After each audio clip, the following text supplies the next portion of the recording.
Hi friends, good morning. কেমন আছেন আপনারা? আশা করি ভালো আছেন। আমরাও সবাই খুব ভালো আছি।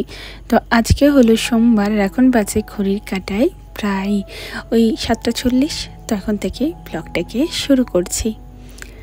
আজকে জানেন তো কুহুর জন্য একটু স্পেশাল। আজকে কুহুর মিড টার্ম এক্সাম স্টার্ট হচ্ছে। তো আগেও দিয়েছে 2-4টে এক্সাম, সেটা নয়, কিন্তু বলতে পারেন যে হাফ ইয়ারলি যেমন পরীক্ষা হয়, এটা বেশ মানে যেমন হয় আমাদের, যেমন ছোটোবেলায় হতো, তো সেই এক্সামটা কুহুর আজকে। তো কুহুকে দিয়ে এলাম ঈশ্বরের নাম করে, যে প্র্যাকটিস তো করানো হয়। এবারে ছোটো ছেলে ওখানে গিয়ে যা করবে, ওর মাথায় যা ঢুকবে সেটাই করবে।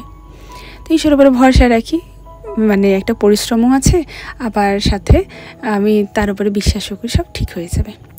তো আজকে দেখুন ওয়েদারটা কিন্তু বেশ ভালো আছে কি না?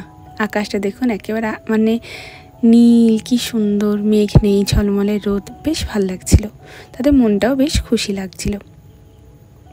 কুহুকে স্কুলে দিয়ে এসেই প্রথম কাজ ছিল 1 কাপ চা নেওয়া। তো ওটা হলো আমার এনার্জি ড্রিঙ্ক। ওটা খেয়ে সংসারের টুকটাক কাজগুলোকে শুরু করলাম। প্রথম কাজ ছিল বাসি বিছানাটাকে তোলা। বিছানাটাকে তুলেই রান্নাঘরে এক ফাঁকে এলাম। এসে পরে জলখাবারের জন্য আলুটাকে ভাজতে দিলাম। মামনি ওইদিকে কাটাকাটি শুরু করে দিয়েছে। আলুটা মামনিই কেটেছে।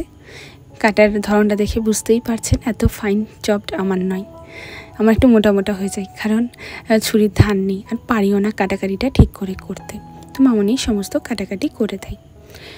তো আলুটাকে ভাজতে দিয়ে একটু ঘরের কাজটা করছি, ওই আর কি ডাস্টগুলোকে একটু করে মুছে নিচ্ছি ফ্রি হ্যান্ডে।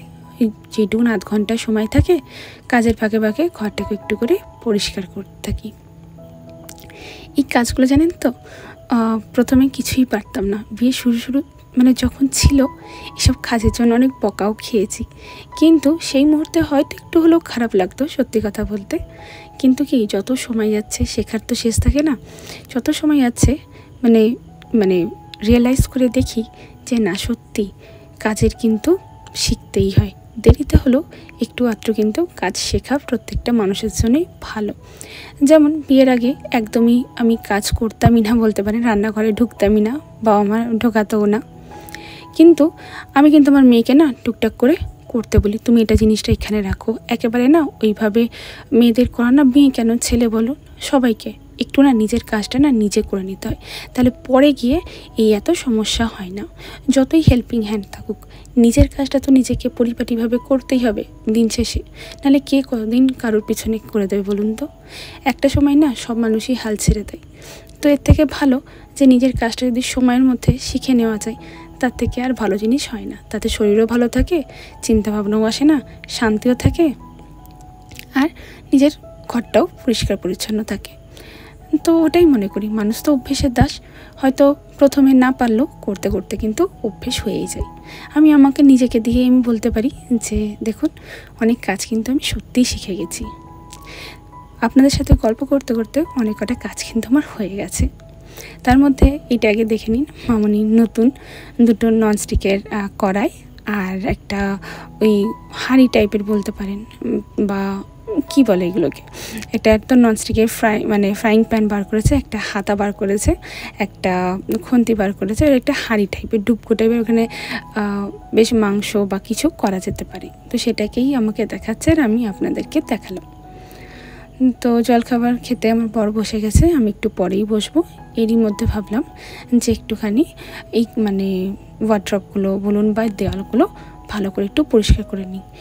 অনেকটাই ঝুল হয়ে গেছে জানেন তো, যতই পরিষ্কার করি ঝুল কিন্তু হয়েই যায়। খুব একটা ওই পুরো আস্তরণ পড়েনি, কিন্তু একটা ডাস্ট কিন্তু ডেফিনেটলি আছে। ক্যামেরাতে অত তো বোঝা যায় না, কিন্তু তবু একটু সামনে থেকে দেখছি তো চোখে কিন্তু বেশ ভালো মতনই পড়ছে। তো ওগুলো একটু মোছামুছি করেই দেখলাম যে বাপি বাজার থেকে চলে এসেছে, তো মুড়ি নিয়ে এসেছে। মুড়িটাকে না ঢেলে রেখে দিলাম। এটা যদি অনেকক্ষণ ফেলে রেখে দিই না, মুড়িগুলো না মিয়ে যায়, তার তো দাম দিয়ে আনা, তো নষ্ট হয়। তো ওই জন্য এই কাজটা আগে সেরে নিলাম। তারপর এখানে দেখুন জলখাবার খাচ্ছি, মুড়ি আলু ভাজা, খিচিবিটিভাবে বসে আছি আমি, মামনি আর বাপি। 3জনেই আর কি কথা বলতে বলতে ওখানেই বসা হলো। তারপরে একটু কাটাকাটি শুরু করছি। আজকে বানাবো একটু শুক্তো, তার মধ্যে নেই ডাঁটা। একটু না সজনেটা থাকলে বেশ খেতে ভালো লাগে। যদিও বা এখন সিজন নয়, তবুও এখন যা দিনকাল পড়েছে সব সিজনেই সবটাই পাওয়া যায়। টাকা থাকলেই হলো আর বাজারে অ্যাভেলেবেল হলেই হলো, সবটাই পাওয়া যায়। তো দেখুন এখানে সবজিগুলো মোটামুটি কেটে নিলাম, আর একটু না শুকনো লঙ্কাগুলো ছাড়িয়ে রাখছি। দেখছি যখন একই জায়গায় বসেছি আর একটা কাজ না হয় করেই নি।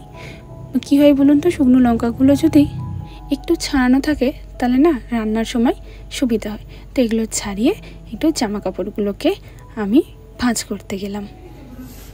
ভাঁজ করবে? করো ভাঁজ করো, একটা ভাঁজ করো। বই না কি ভাঁজ করছে?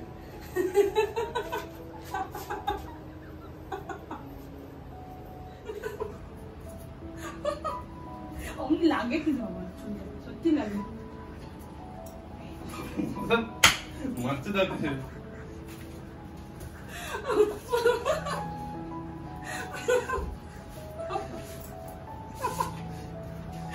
লাগছে বলতে পারেন আমাদের দুজনের মধ্যে কিন্তু এরকম খুনসুটি হতেই থাকে 24 ঘন্টার মধ্যে। যতক্ষণ অ্যাভেলেবেল মানে থাকা যায়, কাজের মধ্যে তো দুজনেই ব্যস্ত থাকি, কিন্তু যতক্ষণ সময় পাই ততক্ষণ কিন্তু আমরা এরকম মজা করতেই থাকি। তো আমি মনে করি প্রত্যেকটা সম্পর্কের মধ্যে না একটা বন্ধুত্বের সম্পর্ক থাকা ভালো, সেটাতে দেখবেন যে বেশ ভালো থাকে সম্পর্কটা। তো আমাদের মধ্যে কিন্তু এই খুনসুটিটা মানে খুবই হয়। তো আমার মেয়েও খুব এটা এনজয় করে, জানেন তো, ভালো লাগে ওরও। যে আর একটা না বাচ্চার ক্ষেত্রে বাবা মা যদি ভালো থাকে, একটা বাচ্চারও মানসিক দিক থেকে কিন্তু ভালো থাকে। তো দেখুন আপনাদেরকে অনেক জ্ঞান দিতে দিতে আমার এদিকে বড়িটাও ভাজা হয়ে গেল, শুক্তোটা কিন্তু আমি চাপিয়ে দিয়েছি। তারপর কুহু ঘরে এলো স্কুল থেকে পরীক্ষা দিয়ে, অ্যাজ ইউজুয়াল যেমন ও ভুল করে একটু কালারে, সেটা ভুল করেছে। তো ঠিক আছে, ছোট বাচ্চা, কোনো ব্যাপার নয়। এত চাপ এখন থেকে না নেওয়াই ভালো, জীবন এখনও পড়েই গেছে সামনে। ভালো থাকুক, সুস্থ থাকুক, ব্যাস এটাই কাম্য।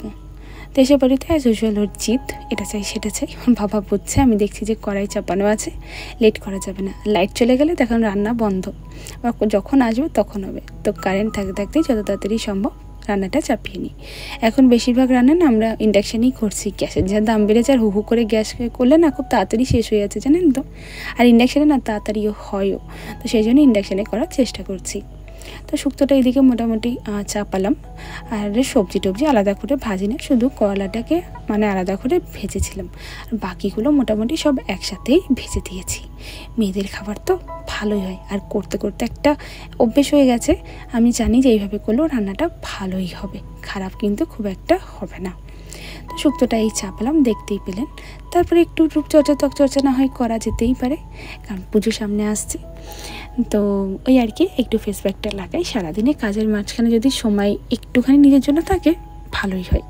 তো 5 মিনিটের তো ব্যাপার। তো ফেস প্যাকটা লাগিয়ে আমি ঘরটা মুছে নিলাম। তাতে কি হয় বলুন তো, মুখটাতে শুকাচ্ছে আর এদিকে আমার কাজটাও হয়ে যাচ্ছে, দুটো কাজই একসাথে হয়। শুধু ওই গাফিলতি মারলেই হয়ে গেল, তখন আর এটা লাগানো হতো না, কাজ সবই হতো, শুধু গাফিলতি করে দিলে নিজের জন্য আর একটুখানি সময় বার করা যেত না।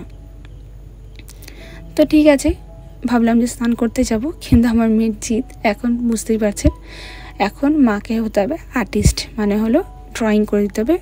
কোথায় স্কুলে দেখে এসে কেউ জাগ বানিয়েছে, সেই জাগটা আমাকে এখন এঁকে কালার করতে হবে। সে কবে বলুন তো আঁকা ছেড়ে দিয়েছি, কিন্তু সন্তানের জন্য না সব কিছুই আবার হতে হচ্ছে।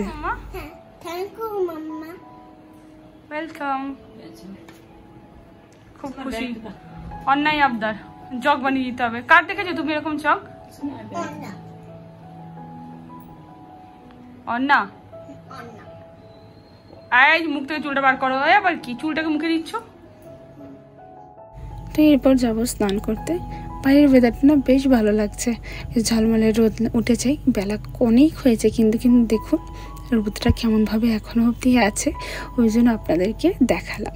এরপরে কি দুপুরের দিকে জানলা ঠান্ডা বন্ধ করে দিই, এসি টেসি চালিয়ে দিই, যতক্ষণ একটু রোদ বাতাস আলো বাতাস ঢুকে ঘরের মধ্যে ততক্ষণ করে রাখি। আমার বড় একটা খুব একটা পছন্দ করে, বলে ঘরটাকে তুমি গরম করে রেখে দিচ্ছ, কিন্তু একটু আলো বাতাস ঢোকা ভালো, জামসগুলো কিন্তু মরে।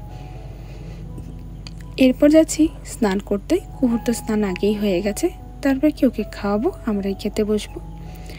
তো দেখুন এদিকে হয়েছে বেগুন ভাজা, মাছ ভাজা, ডাল, শুক্তো, আলু সেদ্ধ, আর বাপির জন্য হয়েছে ঝাল ঝাল আলুর দম, একেবারে লাল লাল করে। ওটা কিন্তু বাপিই খাবে, ওটা কিন্তু আমাদের খাবার নয়। দেখেই বুঝতে পারছেন কেমন লাল লাল হয়েছে। এই হলো আজকের মেনু। তো এরপর আমরা খেতে বসছি বন্ধুরা। দেখা হচ্ছে আপনাদের সাথে নতুন একটা ব্লগে। ভালো থাকবেন, সুস্থ থাকবেন। আর আমার ব্লগটা যদি আপনাদের ভালো লেগে থাকে তো প্লিজ সাবস্ক্রাইব করে দেবেন, লাইক করবেন, কমেন্ট করবেন। টাটা।